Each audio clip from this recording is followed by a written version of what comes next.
आज हम बनाएंगे झींगा और प्रॉन की कढ़ी। तो सबसे पहले मैं कढ़ाई को गरम कर लिया है, इसमें मैं प्रॉन को फ्राई कर लूँगी अच्छे से।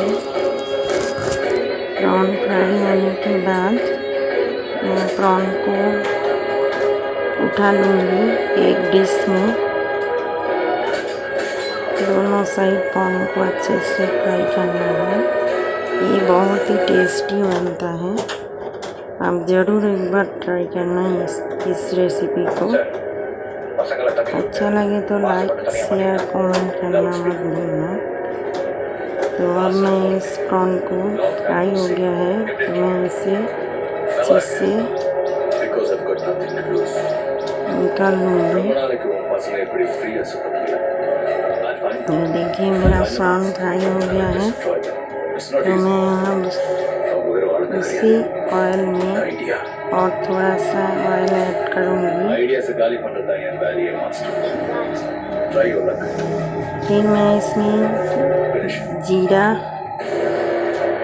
चटक जाए, उसमें मैं प्याज अच्छे से फ्राई कर लूँगी।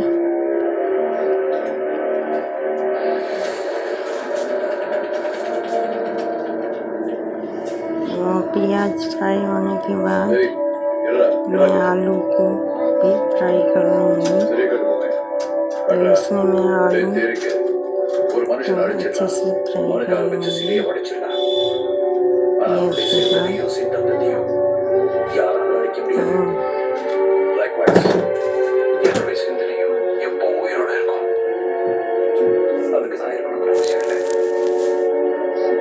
तो आलू फ्राई हो चुका है अच्छे से। तो अब मैं इसमें मसाला ऐड करूँगी।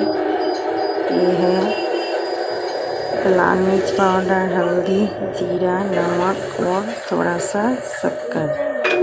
बस यही सारे मसाले मैं ऐड करूँगी और इसे अच्छे से पकाऊँगी जब तक ये फ्राई ना हो जाए। तो देखिए मैं यहाँ पे टमाटर और हरी मिर्च भी डाल दिया है। बस इसी तरह से आलू को फ्राई कर लूँगी मसाले से। तो अब मैं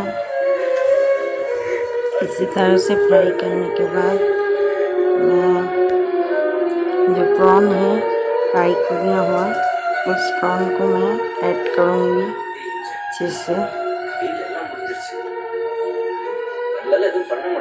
मिला लूँगी। मिलाने के बाद मैं इसमें झींगा भी ऐड करूँगी इसी टाइम पे।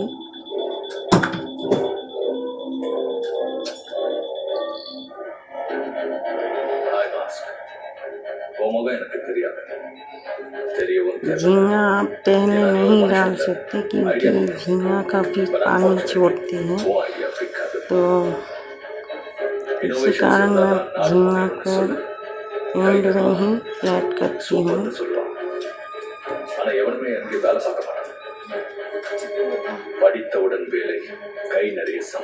बस अब आप अपने हिसाब से पानी दीजिएगा। मैं जितना ग्रेवी रखी हूँ उतने हिसाब से पानी ऐड करूँगी। पानी ऐड करने के बाद मैं इसे अच्छे से ढक दूँगी और इसे अच्छे से पका लूँगी।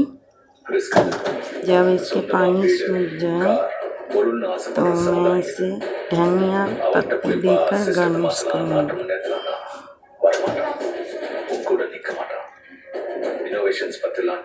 तो देखिए ये मेरा हो गया है, पानी भी काफ़ी सूख चुका है। और देखिए मैं ज़्यादा ग्रेवी नहीं रखी हूँ, तो आप चाहे तो आपके हिसाब से रख सकते हैं।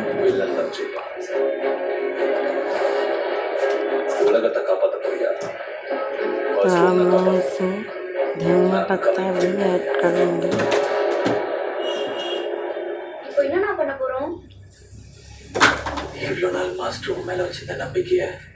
बस मेरा बन चुका है झींगा प्रॉन की करी।